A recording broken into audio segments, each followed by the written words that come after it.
Grande-Bretagne. Élections législatives au Portugal, notre édition spéciale consacrée à ce pays accablé par la crise économique et lassé par l'instabilité gouvernementale. Inondations, toujours les pieds dans l'eau en Seine-et-Marne et le temps ne s'améliore pas. Madame, Monsieur, bonsoir. Une partie de la prison de Quimper saccagée, la sous-préfecture de Châteaulin mise à sac. La nuit dernière a été chaude dans le Finistère. Des producteurs de porc bretons ont manifesté leur colère après l'incarcération de 2 militants du Centre des jeunes agriculteurs. Agitation paysanne aussi dans la Vienne, à Poitiers et à Châtellerault. La tension monte décidément dans les milieux agricoles au moment où les négociations européennes sur les prix agricoles piétinent. Les événements de la nuit dernière et la réaction du dirigeant du Centre des jeunes agriculteurs, Jean-Louis Calmejane. Les 2500 agriculteurs bretons qui ont manifesté violemment cette nuit à Quimper et Châteaulin réclamaient la mise en liberté de 2 militants du CDJA, le Centre départemental des jeunes agriculteurs. Ces 2 militants avaient été arrêtés dans la nuit de jeudi à vendredi alors qu'ils tentaient de dérober des documents d'un GIE, groupement d'intérêt collectif. Avec ces documents, les agriculteurs voulaient prouver que ce GIE quimpérois, spécialisé dans les salaisons, s'approvisionnait essentiellement en porcs hollandais et belges pour fabriquer leurs marchandises. Car l'on aide à l'heure actuelle les pays comme la Hollande et l'Allemagne à vendre leurs produits en France. Alors que diraient les Français si demain on aidait les Allemands à vendre leurs Mercedes, leurs Volkswagen ou d'autres voitures sur la France? Voilà la situation de l'agriculture aujourd'hui. Et plus particulièrement celle des producteurs de porc qui la ressentent plus rapidement que d'autres productions. L'opinion publique doit comprendre que ce qui se passe pour l'agriculture aujourd'hui n'est pas qu'un problème agricole. C'est un problème agricole bien sûr pour les agriculteurs, mais c'est un problème avant tout d'économie nationale et régionale. Et si l'agriculture, dans les régions plus particulièrement où l'agriculture est le nerf est l'élément moteur au niveau de l'économie périclite, c'est l'économie tout entière qui en subira les conséquences. Et cela, chaque Français doit le comprendre. En France, le secteur porc représente un déficit de près de 5 milliards de francs de notre balance commerciale agroalimentaire. 3 chiffres font mieux comprendre ce que cela représente pour un éleveur breton. Le cours du porc en moyenne se situe actuellement aux alentours de 9,50 francs le kilo. Mais le prix de revient est de 11 francs le kilo pour un jeune agriculteur français. Donc, les éleveurs produisent à perte. Et de plus, à cause des montants compensatoires monétaires, le kilo de porc hollandais rendu en France coûte 8,50 francs. Au-delà des 2 syndicalistes arrêtés et des manifestations de Quimper et de Châteaulin, c'est toute une région, la Bretagne, qui est touchée. Région d'élevage par excellence, où le secteur porc représente actuellement 80 000 emplois. Dernière minute, en Afghanistan, la radio locale, Radio Kaboul, vient d'annoncer, à l'occasion du 5e anniversaire de la révolution afghane d'avril 78, une amnistie pour certaines catégories de prisonniers, mais cette amnistie exclut le médecin français Philippe Augoyard, prisonnier, vous le savez, en Afghanistan depuis plus de 3 mois. Pourtant, dans une lettre adressée à M. Marchais le 20 avril dernier, les autorités afghanes se disaient favorables à une remise de peine et peut-être à une grâce pour le docteur Augoyard. En tout cas, il est donc exclu de l'annonce officielle aujourd'hui des grâces accordées à certaines catégories de prisonniers en Afghanistan.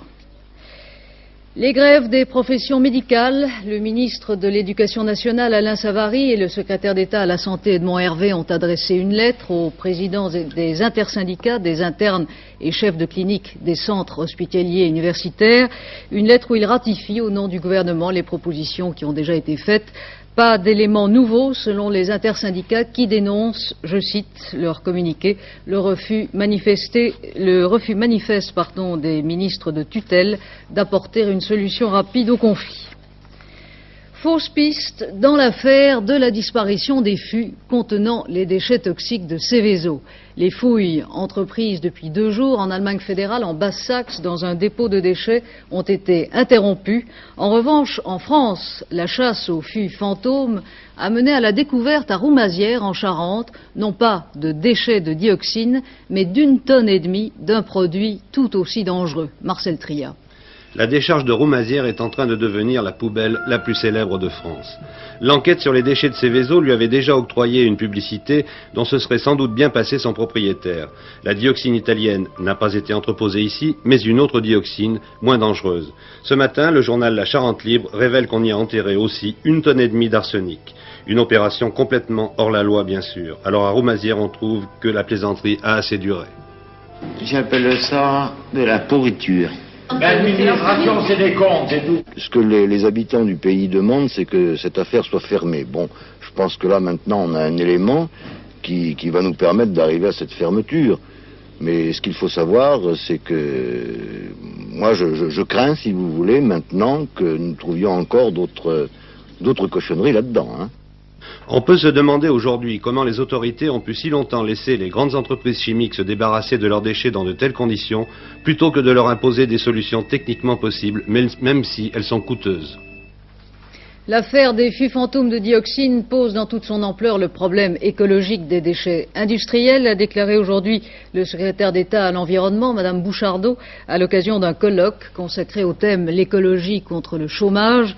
Je suis assise entre deux chaises, a-t-elle avoué sans embâge, en évoquant sa participation au gouvernement et ses positions militantes.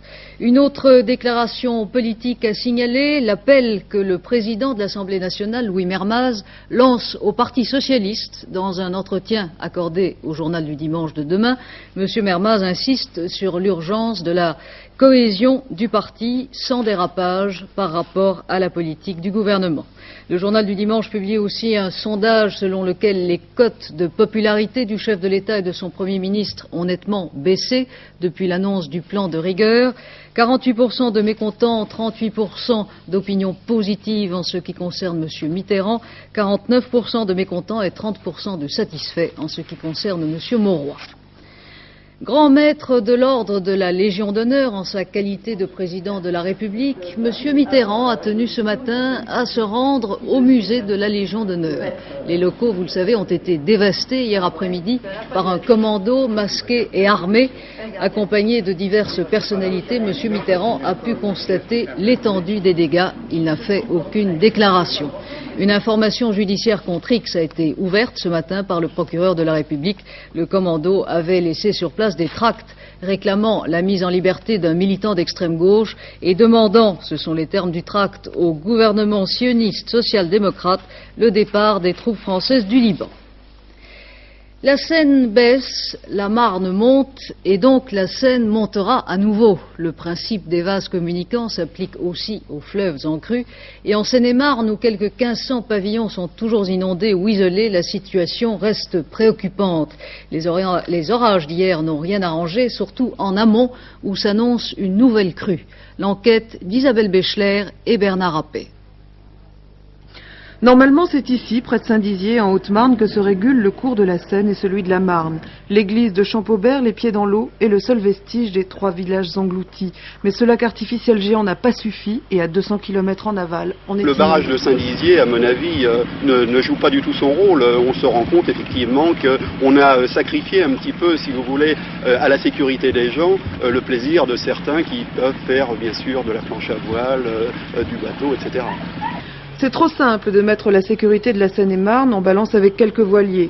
Bien sûr, un milieu de pavillons et plusieurs usines sont toujours inondées. Bien sûr, tous les services publics sont toujours sur le pied de guerre pour le plan hors sec et les dégâts sont considérables. Mais à qui la faute? À la météorologie nationale qui n'avait pas prévu cette crue, aux responsables du barrage qui l'avait déjà trop rempli ou à ceux qui craignaient de le fragiliser en utilisant à plein sa marge de sécurité? Le problème est de savoir si oui ou non on aurait pu le remplir un peu plus. Quand c'est trop, c'est trop. Le réservoir, c'est une cuvette. Quand la cuvette est pleine, eh ben, on ne peut plus en mettre. Mais pourquoi est-ce qu'on n'a pas pris la responsabilité de mettre plus d'eau et qui doit prendre cette responsabilité? La responsabilité, c'est le service des barrages réservoirs qui doit la prendre, je suppose, je ne sais pas, ou peut-être le préfet. Mais enfin, nous, on a rempli à la cote qui est prévue. Et le barrage aurait encaissé plus d'eau? Plus d'eau, ça c'est pas à moi de le dire, je peux pas le dire. Il y a des ingénieurs qui sont plus hauts qui peuvent le dire.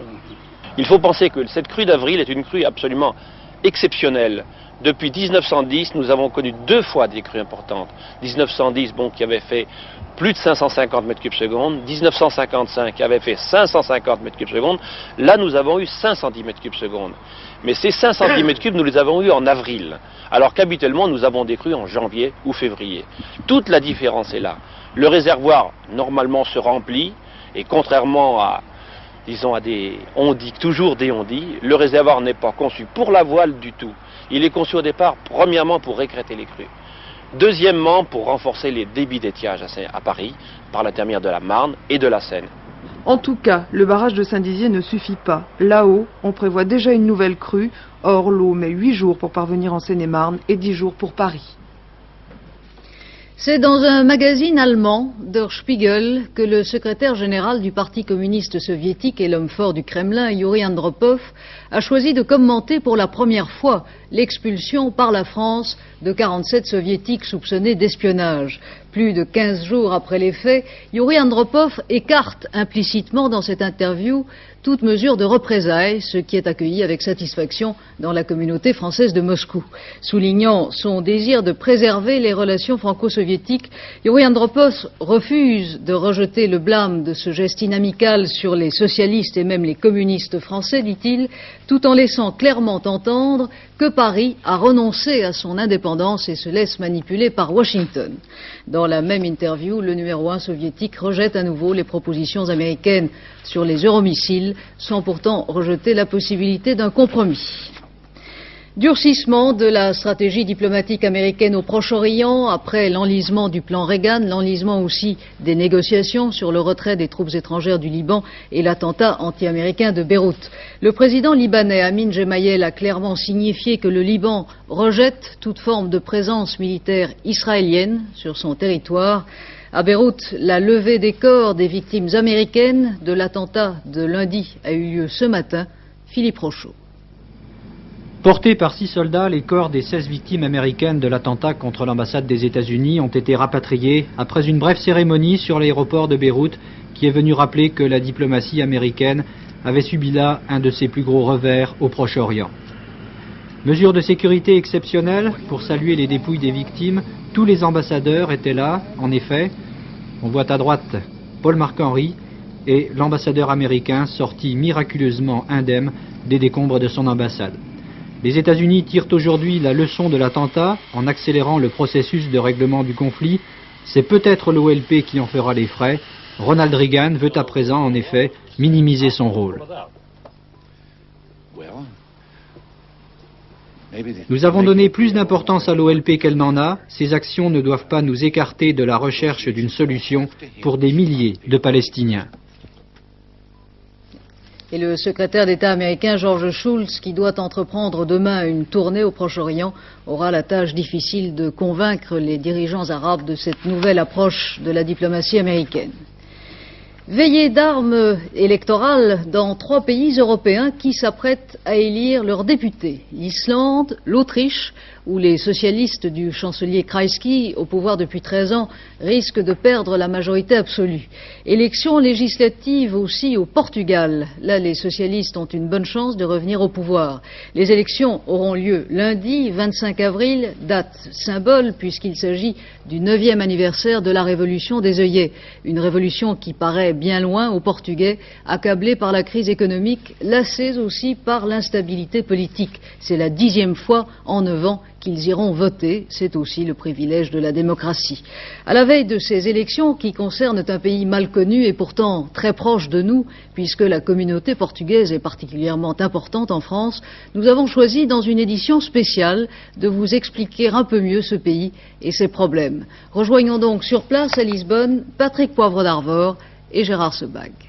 Bonsoir. Le Portugal s'apprête donc à voter lundi une nouvelle fois. Ce sera la 10e depuis la révolution de 74, la fameuse révolution des œillets, depuis la chute de Salazar. Et après-demain donc, les Portugais se doteront de leur 15e gouvernement, 15 gouvernements en 9 ans, une manière de routine de 4e République, cahotant après des années et des années de dictature.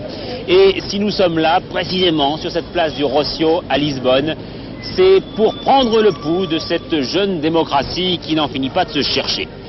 Lundi, jour de l'élection, nous serons donc le 25 avril, l'anniversaire exact de la fameuse révolution qui tira un trait sur un demi-siècle de pouvoir dur.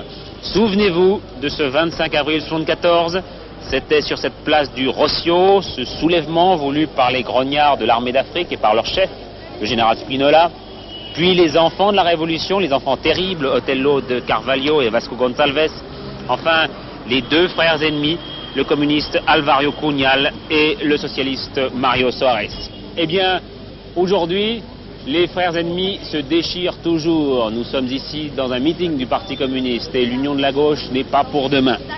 Les symboles de la révolution de 1974 sont des héros déchus, un peu à l'image de Otello, de Carvalho, que Gérard Sebag et Michel Alikoff ont pu filmer solitaire dans sa course matinale. Mais ces militaires qui faillirent pourtant faire basculer le destin du Portugal ne semblent plus avoir aujourd'hui d'avenir.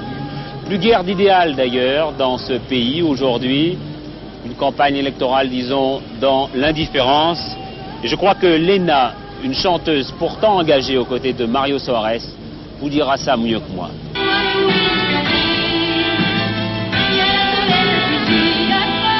Lena D'Água. Le show business au secours de la politique. La gauche, la droite, en 9 ans, ont été incapables de sortir le Portugal de la crise économique.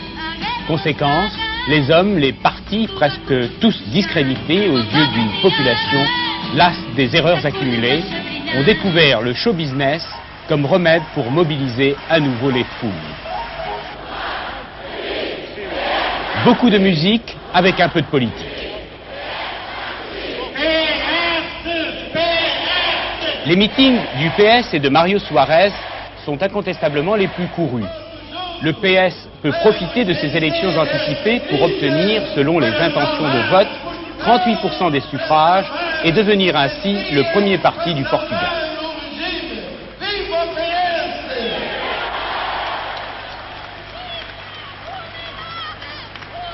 Il faut gérer la crise économique, sans oublier les responsabilités de 3 ans de gestion de la droite.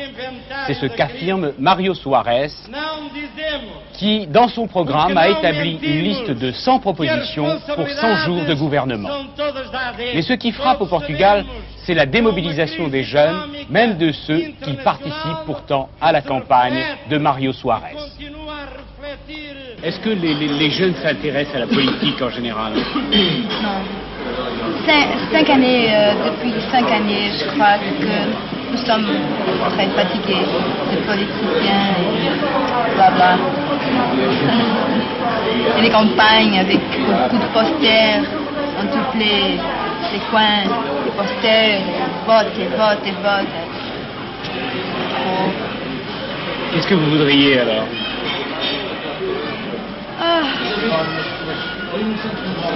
Un pays libre des influences extérieures, un pays qui se met debout ici le Portugal sans compter aux autres à l'étranger, ni l'Amérique, ni ici. On doit faire le Portugal ici au Portugal, pas hors, pas dehors. Et depuis la révolution des œillets de 75, 74, est-ce que vous vous souvenez de cette période et est-ce que ça vous a apporté quelque chose? Il y avait beaucoup de confusion, mais quand même, il y avait beaucoup de créativité, de spontanéité. Nous étions au début de notre période, de notre vie. C'était une chose tout à fait différente du passé. Et maintenant? Mais tu sais, c'est comme la mer. Tu viens, tu viens, tu vas.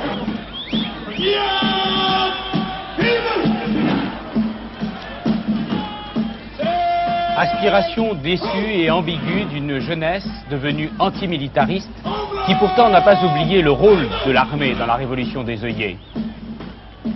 Une armée contrainte de rentrer dans ses casernes et qui a laissé la place à la démocratie parlementaire, une expérience que tous souhaitent voir se poursuivre malgré ses erreurs.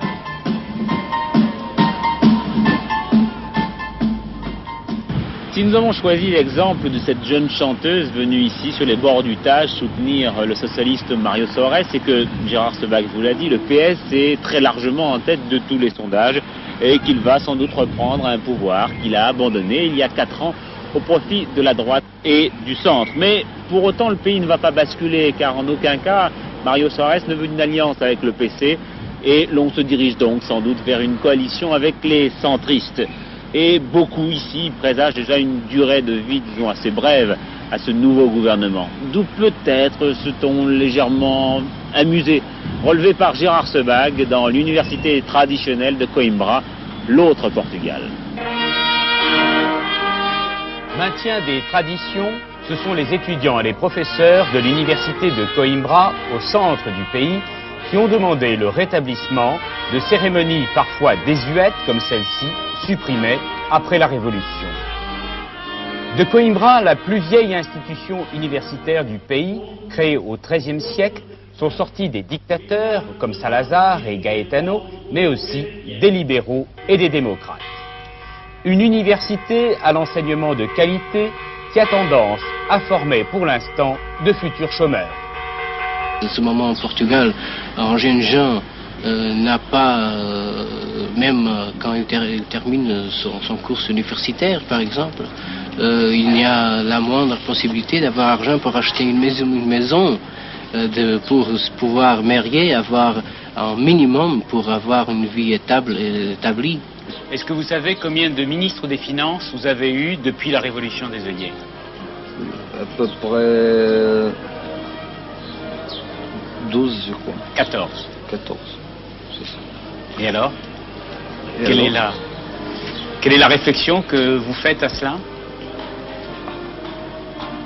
Qu'il aime ça. D'accord. Vous pouvez me dire... Oui, mais je crois que c'est préférable d'avoir 14 qu'avoir un seul en 48 ans. Oui. Que d'avoir un gouvernement dictatorial, quoi. Et est-ce que Salazar a commencé pour être ministre des Finances? Vous n'oubliez pas ça. Oui. Hein? Mais je crois maintenant, on peut rester ici. On peut être ici avec vous, des Français, une équipe française, et parler librement de nos problèmes. Alors ça, on ne pouvait pas, il y a quelques années, il faut réfléchir sur ça et n'avoir pas une attitude tout simplement de ça sert pour rien, etc. Je crois que la démocratie, c'est important. Les jeunes face à la politique. Malgré une politisation plus grande chez les étudiants, un sondage publié par un journal portugais est édifiant. Pour ceux de 15 à 24 ans, seulement 13% s'intéressent beaucoup à la politique, 46% peu et 41% pas du tout. Alors étrangement, de ci, de là, on a comme parfois l'impression qu'il y a un peu un regret du temps passé. C'est vrai, on avait moins de liberté, mais on vivait mieux. Alors, il faut nuancer, absolument. Il ne faut pas oublier que le Portugal sortait véritablement du Moyen-Âge. Et il faut laisser quand même un certain temps aux Portugais à prendre une certaine conscience politique.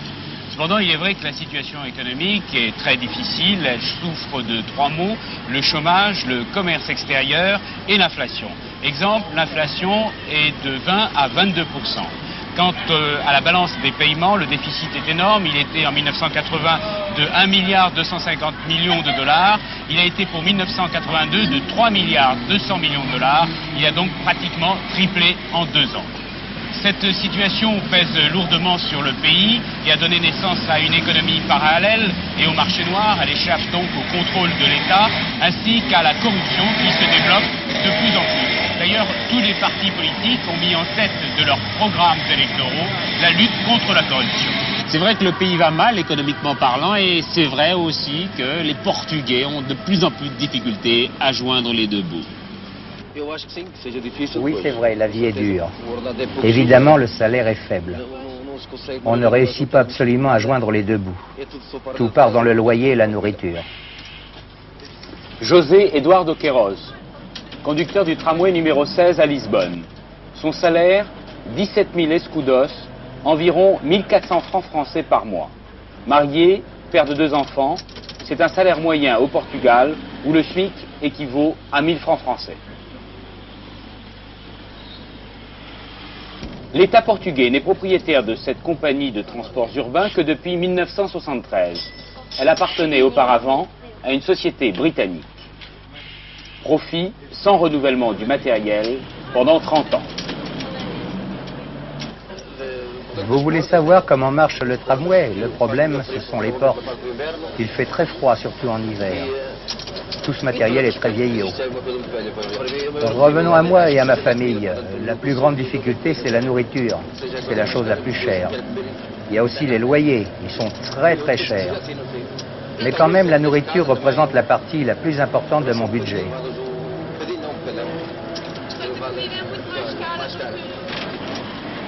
Agriculture déficiente, ce qui explique les prix élevés des produits alimentaires, les Portugais importent pratiquement la moitié de ce qu'ils consomment. Absence d'investissement, infrastructures industrielles souvent inadaptées, endettement croissant de l'État, un pays en réalité sous-développé et qui souffre plus que tout autre de la crise internationale. Paralysie politique et manque de confiance générale, où l'accusé est bien sûr le gouvernement sortant. Je crois que la faute de cette situation incombe aux hommes politiques et au gouvernement. Oui, aux politiciens.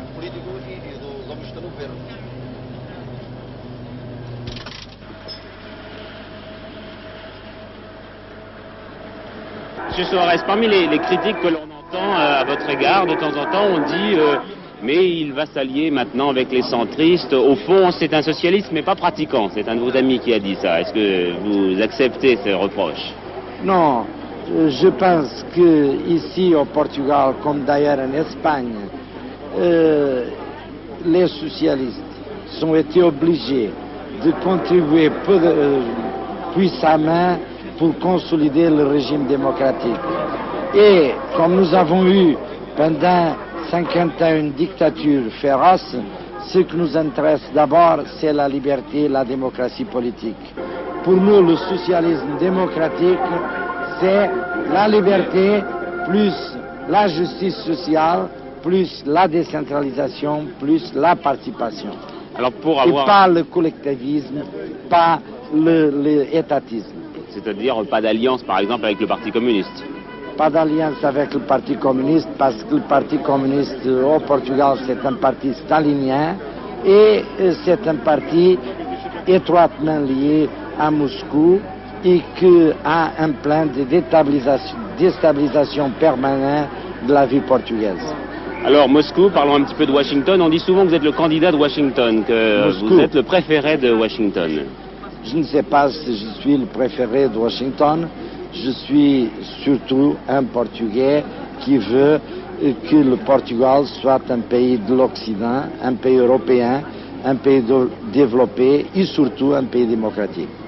Et je suis pour la démocratie politique. Ça, c'est un donné acquis pour le Portugal. Avec quand même, si vous êtes élu, un certain nombre de facilités accordées aux militaires américains. Entre le socialisme et la liberté, je préfère d'abord la liberté. Parce que le socialisme sans liberté, c'est la dictature, c'est une caricature du socialisme. Juste un dernier mot, Mario Soares. La candidature du Portugal au marché commun, pour vous, c'est essentiel. Vous avez besoin de ça? Oui, mais je pense que l'Europe doit avoir la conscience de l'importance qu'il y a le Portugal et l'Espagne pour l'élargissement du marché commun et que l'Europe doit avoir la capacité et la conscience politique, la volonté politique pour payer le prix de l'élargissement. Merci beaucoup. Merci, M. Soares. Voilà, ainsi se termine ce journal que Michel Alikov et Gérard Sebag vous ont aidé à regarder. Merci de nous avoir suivis. À très bientôt, à lundi. Bonsoir. Oui, d'ici là, du football. Il y a quelques minutes, coup d'envoi au Parc des Princes du match amical France-Yougoslavie. Pour la formation de Michel Hidalgo, un match de préparation au championnat d'Europe 84. Les meilleurs moments de la rencontre dans notre dernier journal à 23h20. Claude Sérillon, pour mieux comprendre l'action, sera assisté de Roger Isabelle, bien sûr, et d'un fanatique du football, le chanteur Bernard Lavillier.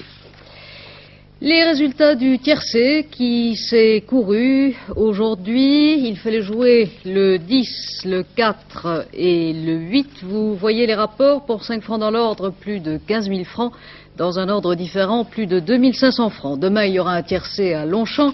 Les pronostics de Pierrette Bresse, le 10, le 12, le 18, le 6, le 5, le 9, le 11 et le 13. Rapidement, le temps demain, Philippe Dumez. Oui, bien la France se trouve toujours soumise à l'influence d'une perturbation située au sud de l'Irlande et cela nous entraîne alors d'un côté des vents d'air frais qui se conjuguent avec des vents d'air chaud et cela nous amène donc une perturbation qui va durer encore malheureusement plusieurs jours. Pour demain, c'est assez simple. D'un côté, des pluies vont s'évacuer par l'est tandis que d'autres commenceront à pénétrer par l'ouest. Au milieu, un temps variable qui lui aussi se décalera bien sûr, avec toujours des risques d'orage assez nombreux un peu partout, de belles éclaircies également et un vent de sud à sud-ouest assez fort. Pour les températures, c'est simple, en moyenne 15 degrés dans le nord et 16 à 17 degrés dans la moitié sud. Et puis demain, on se souviendra des déportés. Le soleil se lèvera à 6h45 pour se coucher à 20h53. Et puis avec Alain Gillot-Pétré, Christine, on a pensé vous offrir pour demain un parapluie, puisque c'est votre anniversaire. Oh, c'est trop gentil, merci beaucoup. J'espère en avoir besoin le moins souvent possible. À 23h20, Claude Séraillon vous présentera notre édition de la nuit. Demain, 12h45, antenne de midi. Demain, 18h, Dimanche Magazine. J'aurai le plaisir de vous retrouver demain à 20h. Très bonne soirée.